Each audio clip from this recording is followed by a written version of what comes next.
What is going on, AP Human Geography e-learning students? It's Mr. Majewski, week 5, hard to believe. Maybe not for you.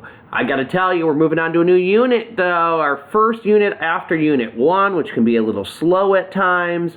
It's the Geography of Development. Now, development's actually part of the economic unit.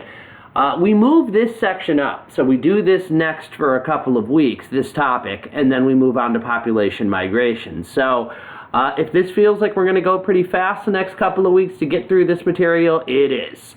Now, this is a big slides presentation. And so obviously the slides presentation is here, 5.2.1 A and B. Underneath it, 5.2.2a here, that's what you're going to need for the development review assignment. You're going to need to fill out this sheet as you go through. Now listen, I'll come back to this at the end of the presentation again, but as I'm going through the PowerPoint here, or the Google Slides, you need to be pausing at times and filling in this sheet with key information. Now the way to do that, obviously, you got to download your own copy so you can edit it. And then once you've done that, you're plugging in information as we go. So as I describe the economic, social, and demographic indicators of HDI, you're going to plug that into these boxes here. There's one, there's two that go here, and then there's one here. Then as I go through the other economic indicators that are not listed in HDI but are still used by other geographers, you're going to put those in order here. Then when I list other social indicators, you're going to put them in there. When I indicate other demographic indicators, you're going to put them in there. So again, you'll understand a little more after I'm done with the slides, but HDI is a measure that the UN uses to measure development. They use 4 indicators to determine the results. There are other indicators that geographers could use, economic, social, and demographic, that HDI doesn't. You're going to be plugging those in here as well, so you know what's in HDI and other good indicators that do not happen to be in it. Then we're going to look at a separate measuring index. It's called the GII. You're going to do the same thing here with GII. You're going to indicate the economic, the empowerment, and the demographic indicators that are used to determine a country's score in this measure. Finally, when you are finished with the slides and this video, I'm going to ask that you pick a country A and a country B from this list. And then you're going to be doing some research on that country to determine what its HDI and GII are. You need to pick one from A, one from B. And then you're just going to plug that information up here into the blanks so that we have a good measurement of a fairly high HDI country and then a fairly low HDI country, so you can kind of see the differences that would exist within those two countries. Okay, let's get to the slides. Let's get to it. We're going to go all in on this, and we are going fast, my friends, because let's face it, you can put me on 1.25 speed. You can put me on 1.5 speed on YouTube. And most importantly, you can slow me down or stop me when you need to in order to get the information that you need and deserve. All right, what is development? It's the process of improving the material conditions of people through the diffusion of knowledge and technology. Let's take a look at that one more time. The process of improving the material conditions, so the living conditions of people, through the spread of knowledge and technology. That's really what development is. Now, there's a lot of different definitions, but that's the definition we use for human geography. So the United Nations is an organization made up of most of the countries of the world. They are a peace organization, but one of their goals is to try to promote peace by improving development, by basically improving the quality of life of every person worldwide. So if you live in a place like the United States that's already pretty developed, they want everybody to be able to experience that, and they want the folks that are doing well to be able to do a little bit better than they were doing the year before. If you live in a lesser developed place that still has a ways to go to catch up to the core countries, well, obviously they want to develop programs that will help those countries to develop, to get up on the same level playing field as everybody else. So the UN really focuses on development and ways that it can be improved within a country. And the answer is there's a lot of different ways you can analyze development, and there's lots of different ways that you can try to boost it from where it is. All right, well, we're going to start with HDI. The Human Development Index is our primary measure of how developed a country is based on the previous definition. It was created by the United Nations. It's been around in some form since the 1990s. And it's a way for us to compare every country in the world's development level against all of the other countries out there. And we do so by measuring a country's performance in 3 different categories of indicators. There are economic indicators of development that we can look at and compare. There are social indicators that we can compare, and then there are demographic or health indicators that we can use to compare a country. Now, a totally, completely developed country, according to HDI and according to the UN, would end up with a ranking of 100% on this. It's almost like a percentage on a test, right? 100% perfect, all right? The least developed country in the world, a country that exhibited no development whatsoever based on these indicators, would have a 0%. Now, UN doesn't use percentages, though. Instead, what they do is they convert it over to a number between either 1.0 or 0.0. So every country in the world is somewhere between 0.0 and 1 when it comes to their development. If a country is 0.9, that means that they have about a 90% grade when it comes to development. If they are 0.5, well, they have a 50% out of 100 development level. Obviously, you want to be as high as possible if you are hoping that every person in your country has the greatest opportunity for success and livelihood. All right? By the way, there are no 100%. There's no 1.0 country. Every country in the world has at least a little bit more development that they could achieve based on these measures. Everybody can still continue to try to improve and get more developed. It's just that some countries have a lot more to advance, to grow in than others. All right, so 3 categories: economic, social, and demographic. HDI uses 4 specific indicators from those categories. There is 1 economic indicator, and they measure and rank every country in the world based on this one economic indicator. There are 2 social indicators, and then there is 1 demographic indicator. Each of these indicators is worth 25% of a country's HDI score. So depending on how you do in all 4 of these areas, and where you rank compared to the rest of the world, that determines what your HDI is. All right? So let's go through what these indicators are. First, economic. The economic indicator that UN uses for HDI is GNI per capita. That stands for gross national income per capita. We'll get into that in the next slide. The 2 social indicators both have to do with education. The first is the expected years of schooling that a person born today would get in that country. The second is the actual average years of schooling they end up receiving. And then finally, our demographic health indicator that we use to measure HDI, or that the UN does, is life expectancy. So, 4 measures from these 3 categories, right above: 1 economic, 2 social, 1 demographic. You put them together, and that determines a country's HDI score. Now, hey, other geographers think that we should use other measures than these, that they don't love these measures, they like other ones. They think they tell more about development in a country. But the UN says these are the ones we like, these are the ones we're sticking with, and so these are the 4 most commonly used and known. All right, let's get into each of these 4 categories and see how they can influence a country's development. First off, GNI, economic indicator. It stands for gross national income. Guys, it's the value of the total goods and services that are produced in a country, along with the money that comes and goes into that country on a yearly basis. So if we added up every product and service that we produce in the United States and we gave it a dollar value, and then we counted all the money that moves out of the U.S. to go to other countries and back, you put all of that money together, and that is your GNI, your gross national income. Obviously, the United States' GNI is massive, right?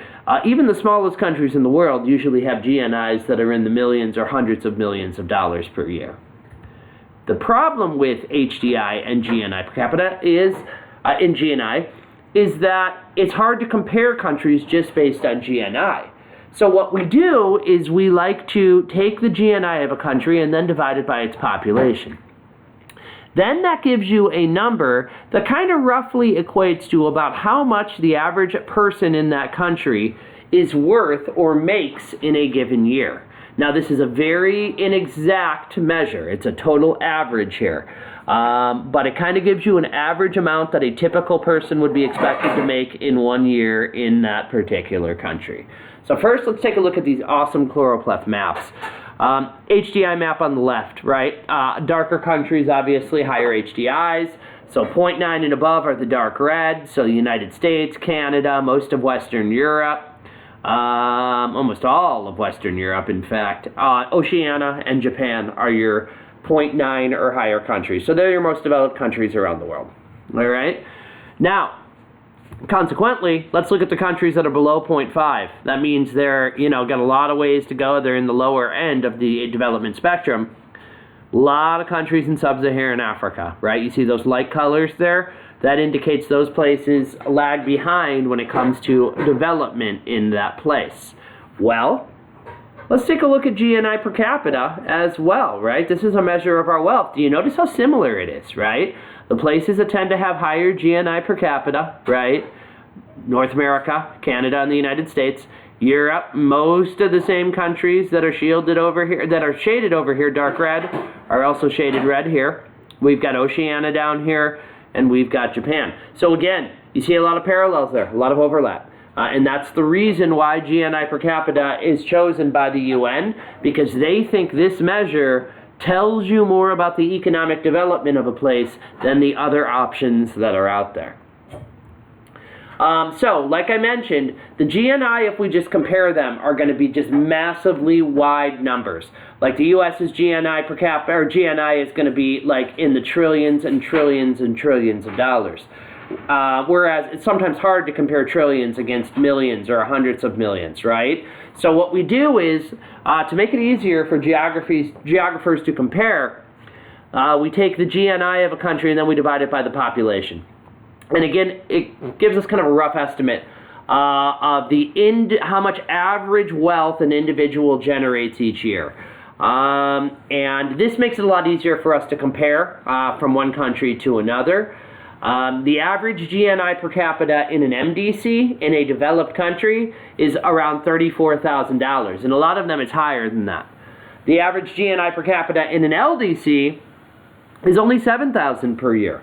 So a person living in a developed country is going to make, on average, about 5 times more than the average person in a developing place. And that's a good reason why this measure is so helpful in determining economic development. So again, 25% of every country's score is GNI per capita and where they rank compared to the rest of the world. Now I'm going to tell you right now, a lot of geographers don't love GNI per capita. They think it can be a little misleading, that it doesn't tell the whole story. So some of them have said, well, why don't we try to use other economic indicators for development? And these are good, they're helpful, but they're not actually used in HDI. But you still need to know them. The next economic indicator is job types. We can actually look at the percentage of jobs in a country and determine how developed that country is. Generally speaking, jobs are classified into 3 categories. The first is called primary jobs. Those are jobs that extract materials from earth, raw materials. So farmers, right, because the crops they're growing, raw material. Fishermen, fishing. Mining. Forestry. These jobs are primary sector. You are extracting a raw material, right? Whether it's crops, whether it's minerals, whether it's fish, whether it's trees. All of those are natural materials that you are extracting. Secondary jobs are jobs that take those raw materials that the primary has extracted, and then they manufacture or they process or transform or assemble those into useful and finished products that can be sold to consumers. So a person that works in a factory is a secondary job. A builder, right? Like somebody that works in construction. They're not extracting those trees from earth. They're not turning them into lumber per se, right? They're actually taking that lumber and then they are building furniture and they are building homes. They are building finished products that can then be sold to consumers. Finally, the third category are tertiary jobs. So primary means first sector, secondary second sector, tertiary means third sector. And these are usually what we call service jobs. In a tertiary job, you're usually not making anything. You're not constructing anything. But you're providing services to others in exchange for payment. So anybody that works in retail, that works in a store, right, and handles like, the selling and the cash register stuff, that's a tertiary job. But most higher level jobs are tertiary service as well. The ones that require higher education, the ones that usually maybe might require more experience, more skills. And so as a result, a lot of tertiary jobs end up being kind of the most desired and the highest paying within a society. Banking is a tertiary area, right? Because bankers are obviously handling other people's money and financial decisions for them. Working at the stock market, a stockbroker, right, is a tertiary job. A lawyer, a teacher, or anybody that works in education. It's not like when I go home every day, I'm like, wow, man, look what I constructed. I just constructed this amazing thing at work. No, of course not, right? What am I doing? I'm providing a service. I'm hopefully educating all of you so that you can take these educational skills and use them to further yourself in a variety of ways. Any job associated with the government, right? Like managing or running the government. Any position where you are providing services for others. And a lot of these jobs are what we call professional jobs. And so they tend to be the biggest money makers and the ones that are most desired by people in a society. So, 3 types of jobs: primary, secondary, tertiary. You got to know the difference between them. Now, how does this affect development? Well, you can look at the percentage of tertiary jobs in a society. And if they have a higher percentage of tertiary compared to the other two, a much higher percentage, you can assume that that is a developed country. Why? Because that means they have an educational system that has been developed where folks are able to access and use that educational system to be able to achieve professional degrees, right? And then use those degrees oftentimes to try to move into careers that are less maybe manual labor, less hard on the body per se, and oftentimes might compensate a little bit more than the equivalent manual job. So again, you look at the tertiary numbers, and if the tertiary job numbers are very high compared to the other two, then you know that's very likely a highly developed country. If the tertiary numbers are maybe just a little bit higher than the other two categories, then you can assume this is more likely in the developing category instead. Now, here's where it gets deceiving a little bit. No matter whether you're an MDC or an LDC, tertiary jobs are going to make up the greatest part of your economy. But it comes down to how many tertiary jobs do you have. If you're into the 70, 80, 90% tertiary, you're a very highly developed country. If you're still at the 50%, right, or less, then you are probably still in the developing category. So again, it's not an exact science, but I mean, let's take a look at a typical MDC. That's the straight lines here. Typical MDC from 70 to 2005. Look at that growth, right? They went from about 55% tertiary jobs now all the way above 70, right? If you look at the the secondary jobs, those have gone down in MDCs. You see this red line going down from about 40% down to about 30%. And then primary sector jobs. And in MDC, those are almost non-existent. We don't have a lot of farmers. We have about 2% of our population that are farmers. Before we industrialized, that number was in the 70 and 80%. All right? So long story short, as a country starts to industrialize, its people move from primary to secondary jobs. And then as they industrialize fully to a fully developed economy, people begin to move into tertiary jobs more of the time. So we really have very few countries where most people are in primary jobs still. Most countries in the world, the majority of the people are either in secondary or tertiary. In MDCs, much higher numbers of tertiary jobs. In LDCs, we still have a large number of people that are working in secondary. All right? Again, it's a good measure of development, right? But it's not maybe the best measure, and that's one of the reasons why HDI doesn't use it. Some other measures that we do not use in HDI, but you still need to know. Productivity. Productivity is simple. It's the value of the products that are produced, which usually means the amount of money it's worth, compared to the amount of labor needed to produce it. Now, MDCs usually have higher productivity levels than LDC. You might ask yourself why. Well, the answer is because MDCs tend to produce more expensive goods. They produce more technologically advanced goods because the workers there require more knowledge, more skill, maybe more education to produce them. And so, yes, the cost of their products is higher, right? And the cost of their labor is higher, but the value of the good is usually so much more that the average productivity per person in most countries is much higher in an MDC. Again, how do we measure productivity? We measure it with something called value added. That's the gross value of the product minus the cost of producing it. MDCs, again, have added higher value added per capita. For instance, in the United States, the average person is worth about $6,000 per person when it comes to productivity per year. The average Japanese citizen is worth about $6,700.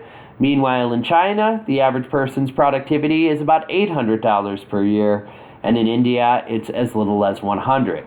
What that tells us is Americans and Japanese workers, developed countries' workers, are generally producing much more high-cost goods. They're manufacturing higher value products, so computers, televisions, those sorts of automobiles, whereas in China and Japan, a lot of the products that are probably being produced are cheaper, cheap clothing, for instance, and household goods that do not require as much skill, experience, or education in order to be able to produce them. Another economic indicator we could use is consumer goods. Another measure we can do is we can measure the quantity of certain consumer goods and services that are deemed especially important for development around the world. There are three major types. There's transportation goods, and we measure that based on your transportation development based on the number of motor vehicles you have in your country per person. Then communication. We want to measure how much communication development there is in a country, and so we measure the number of cell phones per person that exist. And then finally, we're interested in information and how quickly that is spread around a country as well.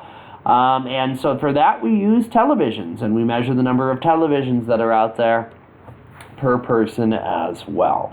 So, like I said, why are these goods used? Well, they're easily available, and they're really essential to economic activity and growth, right? You need to have cell phones and computers in order for business transactions to take place, especially long-distance ones. You need televisions in order to stay informed about what's available to you, also to be knowledgeable about news of the world, entertainment opportunities, right? And to just be more of an aware citizen within your country. In MDCs, these goods are easily available, and they're essential to growth. Not always the case in LDCs, especially if a lot of folks live in rural areas and maybe are very impoverished, very poor, and so they may not have access or be able to afford these products as much as they would in an MDC. Motor vehicles, good example. Again, they provide access to jobs, services. They allow businesses to distribute goods around the country. In an MDC, there are 63 motor vehicles for every 100 people on average. So 63 out of 100. In an LDC, there are 8 motor vehicles for every 100 people. So again, big differences there. 60 out of every 100 versus 8. Cell phones. Better access for buyers and sellers with cell phones, right? You can obtain raw materials, you can obtain the best prices, you can search online and find the best deals. And so not surprisingly, we see more cell phones per 100 people in an MDC than in LDCs. In an MDC, for every 100 people, we have 110 cell phones. In LDCs, you might be surprised by this, the number has grown significantly. Now we're up to 70 for every 100 people. Still a big gap there between 110 and 70. And so it gives us a good indication that cell phones are an important consumer good that MDCs to have a better job of accessing. It is the same with televisions as well. And together, all of these indicators are economic indicators that can be used to measure development, Once again, I would put the specific one that's used in HDI here, and I would define it, and then I would put all of the other economic indicators I just referenced, and I would put them in this non-HDI category on this page. All right? Now we're going to come back up to social indicators, because remember, economic ones are not the only way we measure development. You can measure it in a lot of different ways. And that's where we're headed next with our social indicators of development. Let's get right to those indicators because they have to do with one of my most favorite topics in the world, education. So again, a lot of different social factors. Most have to do with education. Why? MDCs can provide education to their people, schools, etc. They can do so more easily. They have higher tax revenue. They have more infrastructure. They have more education for teachers and other education professionals. They have more funds for books, right, and other teaching supplements. Technology that can be brought in to improve education around the world as well, or in a country. And so MDCs have more resources, so they can provide more of these for their potential students than most LDCs can. As a result of this educational growth, a society becomes more economically productive. People are generally able to take higher paying jobs with more education, and so that means they contribute more to the country in terms of what they produce, new ideas, new innovations, and let's face it, if you make more money, your government makes more tax money off of you as well, so you contribute more to the services it provides. Remember, with technology and education, things get produced more efficiently with machines and innovation and new methods and working together. And so that means greater value for producer, for worker, and for the government that taxes all of those. All right, let's look at the specific measures. The first is well, they're both have to do with the same thing, so we'll put them all on one slide. Your expected years of schooling. What they do is they look at a country and they say, hey, if a person is born today, how many years of education can we expect them to have reached by the time they get to 25? And then we compare those numbers versus all the other countries of the world and their educational systems. But we know expected is one thing, actual is another. If you've ever meant to do something or show up at a friend's party or whatever and then decided not to go for whatever reason, you know that expected and actual can be two different things. So not only do we measure expected education, we also want to actually measure how much they actually are receiving. So what we do is we look at the amount that a 5-year-old kid can be expected to get in their lifetime based on the trends and the results that we see right now. So expected is more optimistic. It's more like in the future, where can we expect a person, how many years of education can we expect a person to get by the time they're 25? Actual is, okay, based on what we're seeing right now, how many are people that are alive and at that age now actually getting? Well, the good news is education everywhere is skyrocketing. So whether you're in an MDC or an LDC, your access to education is way better than it used to be. And quite frankly, when we're looking at GNI before, same deal. GNI per capita everywhere is up. So even in the poorest developing countries, things are a lot better than they were just a short time ago. So none of the doom and gloom. Things are actually looking pretty good for society as we look forward down the road. All right. So in an MDC, a person is expected to receive on average 16 years of education in their first 25. That means preschool, elementary, junior high, high school, college, maybe even master's degrees or even doctorates. All right? 16 years by the time they turn 25. In an LDC, that number is 11. That's a 5-year difference, right? Imagine cutting 5 years off your education and then going out and working. Obviously, you would be able to probably do more with the last 5 years of your education, right, than without. And so not having that time might reduce or stunt how productive you are, the job opportunities you have, and, quite frankly, how much you'll make over your lifetime. When it comes to actual years, even though it's 16 expected in MDCs, the person living in an MDC is getting about an actual amount of 11 years right now. In an LDC, it's 6. All right, so a person in an MDC is actually getting about twice as many years of education as somebody in an LDC on average. So again, big differences there, and that can have such a profound effect on how productive you are as a citizen economically. Now, what this is telling us is the quantity of education is higher in MDCs, and it's a key development measure for a country to use, right? Quantity, clearly more opportunity to go to school in these places. And again, if you look at this map here, blue, places where students are getting 11 years or more of education. You notice, remember, North America? Yes. Western Europe, Japan, Oceania, right? You're seeing all that blue there. That's a good sign that there's a reason why this is a good measure of HDI. Countries that are high in this category tend to have higher HDIs. Let's give a shout out to South America and Central America, right? Big boosts in education to the point where they're on the same level as the rest of the developed world.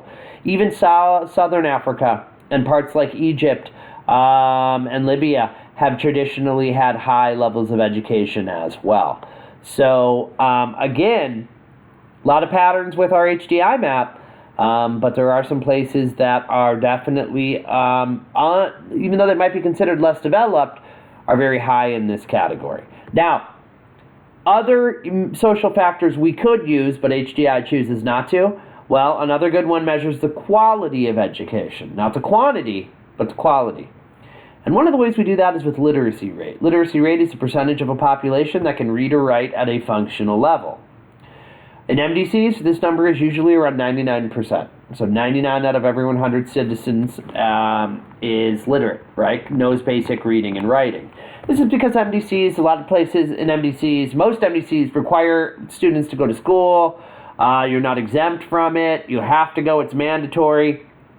And MDCs publish a lot of books and other media. And so literacy is considered really important to the success or growth in MDCs. And so schools really emphasize it a lot more. Now, what's the literacy rate in LDCs? Usually around 70-75%. So again, 99% to 75%. Again, that's at millions and millions of people that may not be literate, which is obviously going to reduce or limit the number of job opportunities they could otherwise have, potentially limit their earnings throughout their life.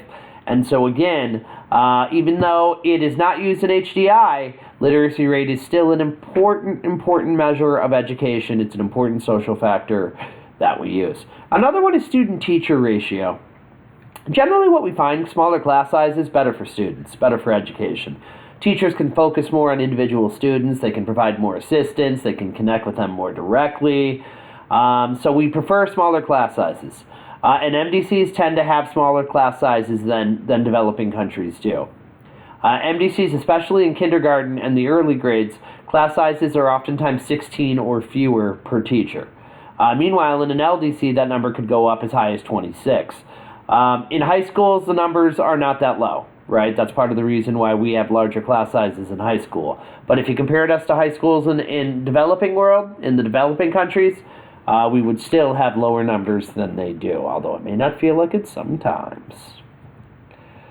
Literacy rates, where are they highest, where are they lowest? Again, notice North America, notice Europe, notice Japan, notice Oceania. That's where we see it at the highest. Where does it tend to be the lowest? The yellows, greens, and reds. Well, sub-Saharan Africa looks to have the lowest levels, which is kind of a pattern that we're going to notice. All right, let's get to demographic health indicators. There's one that's used in HDI, and then there are a bunch of others that are not, but are still important for us to know. Now, the demographic indicator, the health indicator that HDI uses and compares every country in the world based off of is life expectancy. Life expectancy is the number of years that a person born today in that country would be expected to live. The life expectancy in MDCs today is 80 years old. In LDCs, it's usually around 60 or in the low 60s. Now, a lot of reasons for this, all right? Better medical facilities and better medical access in MDCs. Better vaccines, right? Better medical technology to keep people alive. Better health awareness and knowledge about health and living a healthy lifestyle. I also want to mention, food access is generally much easier to get in MDCs than it could be in LDCs. Less pollution, generally speaking. Less hazardous, what do I want to call it? Hazardous environments, for instance. Less violent crime in MDCs than there are in LDCs. All of these factors combined can contribute to a life expectancy on average going up significantly. And think about it. If the average person in your country is making it to 80 versus a person making it to 60 on average, that's 20 more years of potential productivity, 20 more years of potential employment, 20 more years of paying higher taxes to the government.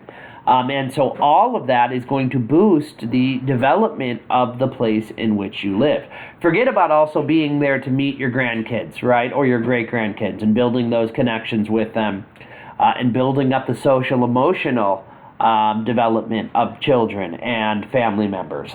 But there's a lot of economic power that comes as a result of staying alive longer as well. And again, let's look at this map. 70 and older, where do we see it? Well, North America, Western Europe, right? Japan, Oceania. Now we're seeing some other places that are starting to creep up as well, right? But still, the big core countries, the developed countries, tend to lead the way on this. And I've just mentioned all these reasons. People tend to be healthier in MDCs. Diets are healthier. Minimum number of calories and protein is reached. Vitamins, exercise. Think of the PE classes you have. Think of gym memberships that are available. General health awareness, more plentiful, more accessible. Vaccines, medication are more widespread. People can afford them. They have better access to them thanks to health insurance programs. Preventative measures. You've got medical resources to heal the sick. You've got better trained doctors and dentists and nurses. The hospitals are generally cleaner, more sterile, better medical research, right? So new inventions and innovations, health machinery, technology. Most MDCs provide all or a majority of their health care at taxpayer expense. LDCs usually aren't able to afford that. MDCs often have better safety net programs to protect people who are unable to work, who can't afford medical care. Elderly, the disabled, generally people living in poverty. There are programs in MDCs that are designed to improve or extend these people's lives. They are costly, and so MDCs generally are the only ones that are able to afford these programs. LDCs are still trying to focus on basics and don't have as many resources to help their public or their society with them. We could look at other measures as well. I'm going to skip over some of these, but they just validate what I've already said. MDCs tend to have more advantages when it comes to health and welfare that produce higher life expectancies and therefore produce more productivity and development throughout a person's life. Now, there are other demographic indicators that show differences. Infant mortality is one. In LDCs, more kids tend to die before they reach the age of 1. As many as 5% of children do in LDCs. It's less than 1% in an MDC. All right? Infants die because of a lack of medicine or services or access, or maybe parents are not aware or unable to access that early childhood health needs. NIR, I'm going to get to in the population unit. You don't really need to know it. Same as crude birth rate, so you might as well skip over those. Now, let's take a look at how you determine HDI. Remember, I told you there are 4 categories, and you are ranked with the rest of the world based on your measures. So about 200 countries go through this every year. And if we just took a sample country, a fake country, we're going to go with Fakia, Majuskia, and we look at where they rank in these 4 categories, and all of them they rank in the top 20. And so if your HDI is out of 1.0, then each of these categories is worth about 25% of your score, so 0.25. So based on that and the high rankings here, this would be how this country's HDI would break down. For GNI per capita, it's high. They would get a 0.21 out of 0.25. For expected education, 0.23 out of 0.25. Actual, 0.22. Life expectancy, 0.24. So you add up those numbers, that equals 0.90. So out of a possible 1.0, this country's HDI is 0.90. That is very, very high. All right? And again, These are the indicators that are used. These are the minimum numbers. These are the maximum numbers. So the maximum life expectancy that a country has right now is 85. That's the highest in the world. The expected years of schooling, the highest in the world right now is 18. The mean years of schooling, the highest in the world right now is 15.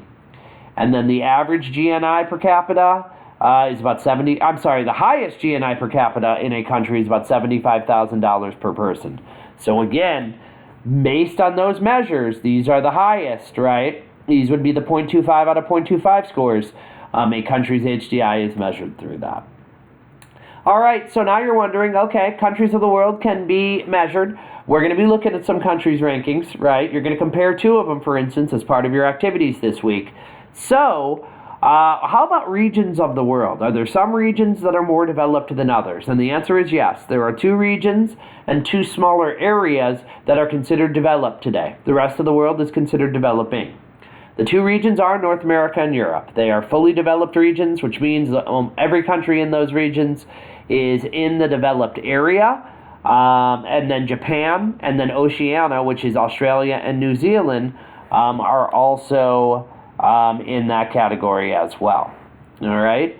Now, the remaining 7 regions of the world, including Russia, are labeled, therefore, as developing. They're not yet in developed status, but they're getting there. So, if we take a look at this map, North America developed, Europe generally developed, Japan generally developed, Oceania generally developed. Now, are there countries in these other regions that probably fit the developed category? Yes, but the region as a whole is not. So, for instance, we have some countries in the Middle East that definitely have the same level as development as European countries. We have countries in Africa that do. We have countries in Latin America that do. However, if you take the region as a whole and you average out every country that's there, their numbers tend to be low enough on average where they are still considered a developing region.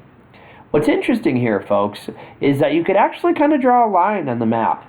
And you could draw a line here, a red line, that really almost separates the developed regions of the world from the lesser ones. Now, there are some exceptions. Obviously, Oceania is in the southern hemisphere, right? Russia used to be considered developed. It's now fallen back into the developing, but for a long period of time, it too was developed. So do you notice how almost all of the developing regions of the world are located here? And if you follow this line here, on average, it's right around 30 degrees north latitude. So almost every developed area of the world, region of the world, is above 30 degrees north latitude.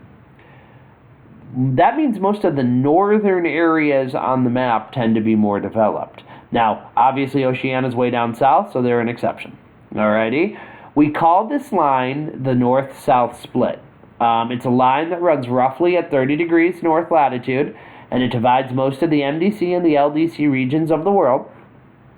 It's just a handy, clever, or creative way for us to see that development is not evenly distributed, that it's clustered in some places over others, and a lot of those tend to be in the traditionally industrial areas of the world, whereas most of the less developed places tend to be underneath that 30-degree north line.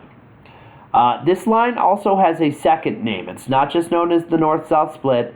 It's also known as the International Division of Labor line, because today, in modern times, most of the products that are bought and sold in these places above 30 degrees are now being produced in these places under the 30-degree line. So the developed world is buying products that are increasingly being made in the developing world, and it's created a division of labor line that is also known as the North-South Split.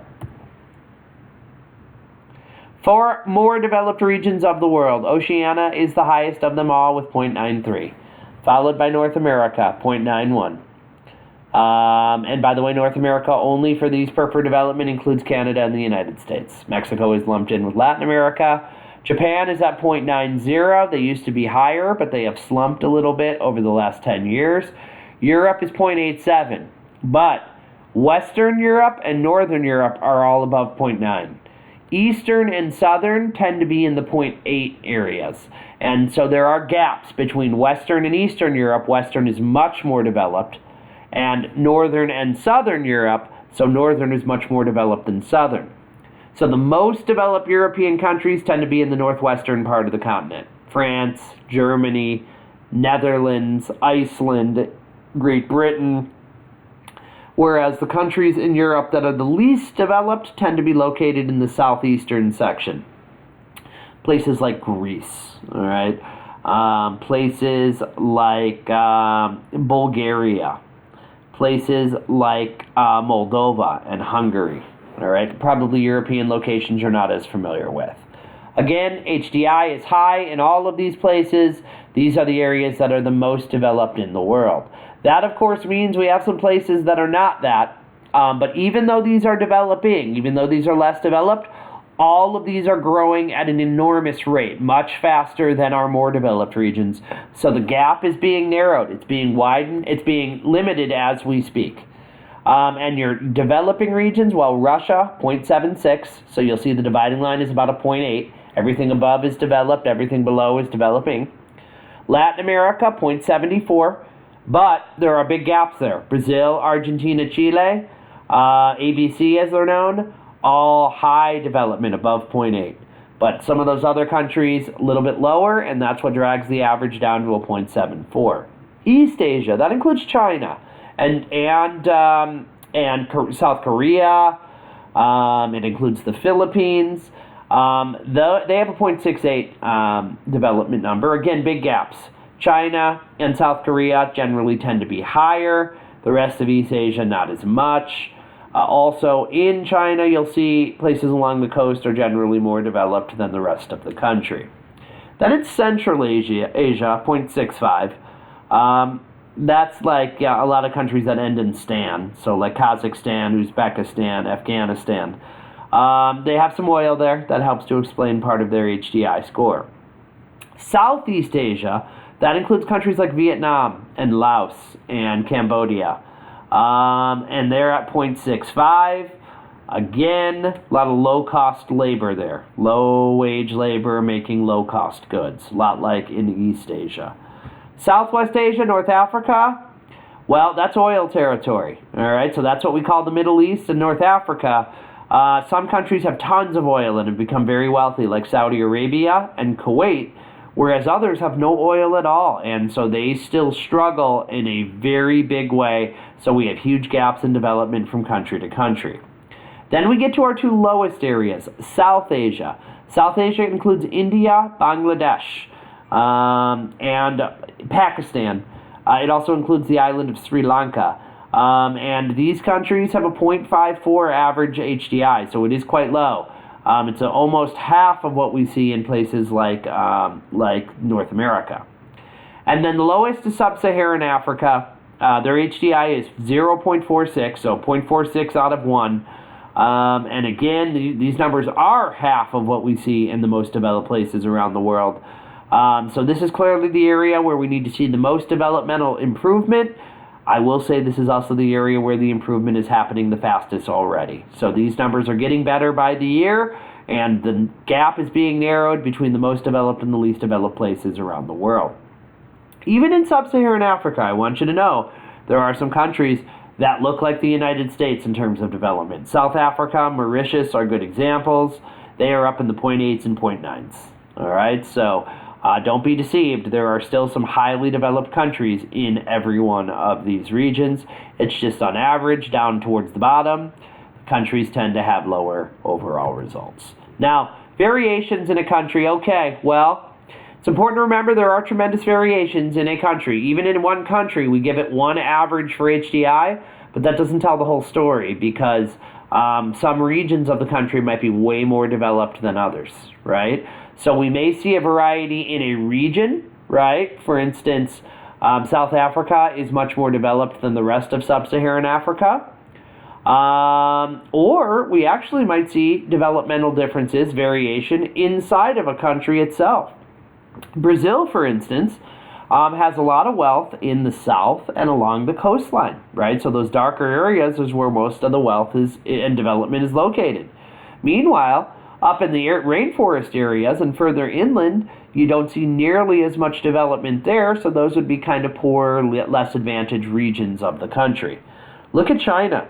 China along the coast looks like an MDC. Its development levels are very high. But then compare it to the inland interior. Compare it to the mountainous and the desert areas, for instance. And what you're seeing is a lot less development there. So big gaps between the people that live here and the rest of the country living over here. Let's look at Mexico. Mexico is another great example. Look at the HDI group numbers, or the development numbers along the border with the United States. More jobs there, more money being transferred back into these states than the rest of the country. A lot of American corporations have factories set up here where Mexican workers can work there and make very high wages compared to the rest of the country. And if you look down here in the Yucatan, we know down this area is a resort area. A lot of resorts, a lot of entertainment, right? And so that's another reason why this part of the country would be much more developed, have more wealth and access to resources than much of the southern and interior parts of the country do. All right, so do not get caught up in HDI and be like, oh my God, that country sucks. No, a lot of the times all it means is the average might be quite low, but there are probably places in that country that actually look like MDCs in terms of the wealth level, in terms of the education levels, in terms of the health levels. Any questions there? Would be a good time to shoot me a message and ask me about it. All right, well, we have a completely second way of measuring development in the country. You don't just have to look at overall material and knowledge diffusion. You can actually take a look at gender development, differences between men and women. In a highly developed country, you're going to see very little differences in terms of equality and empowerment for women compared to men. In an LDC, oftentimes that development differences might be wider. There might be bigger gaps in terms of how much money men make compared to women, or how much education they're receiving, or how long they're living, that you won't see in an MDC where the gaps are much closer to each other. So some geographers, led by primarily feminist female geographers, believed that a better indicator of overall development is gender, right, development. Now, sometimes there's disagreement on how to measure that, but most agree a country that gives women access to education, economic, political, and social equality, and empowers women into roles where they're decision makers for the rest of society, are generally countries that are doing a great job with development. And so maybe this is actually a better measure than HDI is. Now, the UN has developed a measurement for gender development as well. It's called GII, the Gender Inequality Index. And it compares the development level of women with that of men inside of a country. The focus on GII is on equality of opportunity and treatment for women. And here's the thing. You don't want a high GII, because that means there's a big gap between men and women in your country. So you want a high HDI, as close to 1.0 as you can get, but you want your GII to be as close to 0 as possible, because a 0 GII means women and men are exactly the same in that country in terms of these measures. Let me cut to the chase right now and tell you, there is no country in the world where GII is 0. There is no country in the world where women have absolute equality and empowerment with men. So every country has work to do on this. It's just some countries have a lot more work to do than others. All right? All right. Let's get to the GII measures. Now, the first measure we look at for GII is labor force participation for women compared to men. So, what percentage of women in a country have jobs compared to what percentage of men do? There's almost always going to be a gap, we know, because there's a lot of reasons why women may not always be in the workforce. One of them might be, for instance, that they are pregnant at a particular time, right? So there's always going to be a little bit of a gap between men and women, no matter what, but the difference is usually a lot higher in LDCs than it is in a developed place. So, it might be a 5% difference in an MDC between men have an 85% employment and women have an 80%. In an LDC, the men might have an 85%, but the women are all the way down at 50%. So a much wider gap, which means not the same level of economic opportunity for women as men. All right? So GII takes the economic power of women compared to men into account. I've already kind of explained this. Women usually have lower labor rates than men in many countries, but that's especially true in LDCs. And women tend to make a lower percentage of what men make for the same work almost everywhere. Even in the most developed countries around the world, we know that women only usually make about 80% of what men do for the same work. That's outrageous, by the way. Guys and girls, you should be incredibly bothered by that. I am. I don't even have a daughter, and that bothers me so much to think she could be doing the same work and maybe not be receiving the same level of payment for it. Again, but obviously in LDCs, the wage difference is going to be much more significant. So a woman in an LDC might only be making 50% of what the average man does, as compared to 80% in an MDC. All right, second category of indicators for GII is empowerment. We want women to have power in a country. We want them to make decisions that influence all of us. That's the real measure of how powerful women are. Do you have women as president? Do you have women in government? Do you have women that are CEOs? Do you have women that are in prestigious positions like university presidents? Those are movers and shakers. Those are decision makers who are making decisions that are affecting everyone, right? The superintendent of our district, right, is in charge of 15,000 teachers and 50,000 students. And so if that happens to be a female in that position, right, that's a real powerful message that a woman can reach the absolute heights in our country in terms of jobs, and can make decisions that we are comfortable with, regardless of whether it's a man or a woman making it. They make key decisions, and historically men have dominated these positions and these decision making. In most places this is still the truth, or tends to still be true. How do we measure empowerment? Well, first we look at our government and we see how many seats are held by women in the legislature, in the Congress. If it's a higher percentage of women, that's a sign that women have greater equality and empowerment, and are more socially acceptable with the rest of society. Also, we want to measure the average years of education beyond high school that a woman receives. Another measure of empowerment is, are girls going to college? And if they're going to college, for how long? Especially compared to men in a country. Interestingly enough, in a lot of MDCs, women are actually achieving higher levels of education on average than men are. So they've actually passed by men in many of these categories. The final measure for GII is health. And we look at two different indicators for health in order to determine the equality and empowerment for women compared to men in a country. Reproductive health is key here in GII. So we're focused on maternal mortality rate.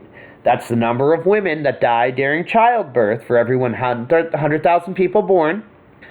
And adolescent fertility, that's the number of births that are being done by 15 to 19-year-olds, so teenage girls, for every 1,000 women in a country.